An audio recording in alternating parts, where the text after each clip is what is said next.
Mutton পায়ের recipe নিয়ে এসেছি।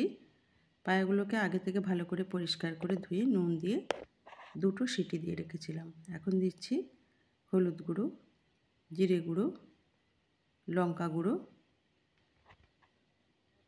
ধনে গুঁড়ো, ভাজা জিরের গুঁড়ো, একটা তেজপাতা 2 টুকরো করে দিয়ে দিচ্ছি। সেই সঙ্গে দিয়ে দিচ্ছি 1 চামচ আদা রসুনের পেস্ট, 2 চামচ পেঁয়াজের পেস্ট। এবার সমস্ত উপকরণগুলোকে ভালো করে মেখে নিতে হবে। মাটন পায়াতে বেশি মশলা হলে একদমই ভালো লাগে না, পাতলা ঝোল হলে সেটাই খেতে বেশ ভালো লাগে। খুব ভালো করে মেশানো হয়ে গেলে দিয়ে দিচ্ছি জল।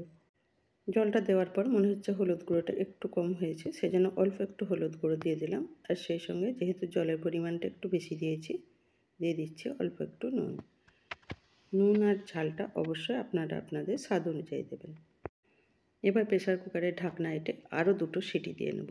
2টো সিটি দেওয়া হয়ে গেছে। এবার আমি ঢাকনাটা খুলে এটাকে একটু ঠান্ডা করে নিয়েছি। ঠান্ডা করে নেওয়ার পর দেখুন এইভাবে হাড়গুলো ছাড়িয়ে ফেলে দেবো। টুকরো টুকরো করে দিলে মাংসগুলো ছোট ছোট টুকরো হয়ে যায়, খেতে ভালো লাগে না। আর এইভাবে করলে দেখুন মাংসটা এক কাছে অনেকটা জড়ো হয়ে গেছে, মাংসটা অনেকটা পাওয়া যায়। তবে এই হাড়গুলোর মধ্যে একটু নলি থাকে, সেটা আপনারা চাইলে খেতে পারেন, রেখে দিতে পারেন। তবে আমি আজকে হাড়গুলো ফেলে দিচ্ছি।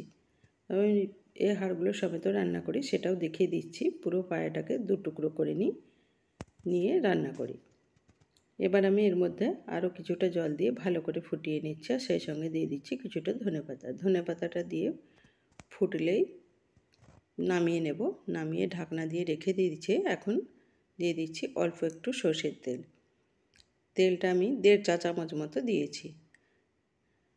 এবার দিয়ে দিলাম 5-6 কোয়া রসুন, থেতলে নেওয়া রসুনটা ভালো করে থেতলে নিয়েছিলাম। এটাকে একটু লাল করে ভেজে নিয়ে এই ঝোলের মধ্যে দিয়ে দেব।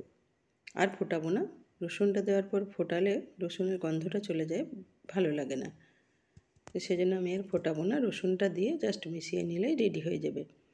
এটা ধুকি চালের আটা রুটির সঙ্গে খেতে বেশি ভালো লাগে। আমরা সাধারণত ধুকি বা চালের আটা রুটির সঙ্গে খাই, বা সাদা ভাতের সঙ্গেও খেতে বেশ ভালো লাগে। জাঁতা পিঠের সঙ্গেও খেতে ভালো লাগে। আমি অন্য যেটা রান্না করেছি ওই একইভাবেই রান্না করেছি। এটাকে দেখুন পায়াগুলোকে 2 টুকরো করে দিয়েছি, আর হাড়গুলোকে ফেলে দিইনি, হাড়গুলো রেখে দিয়েছি।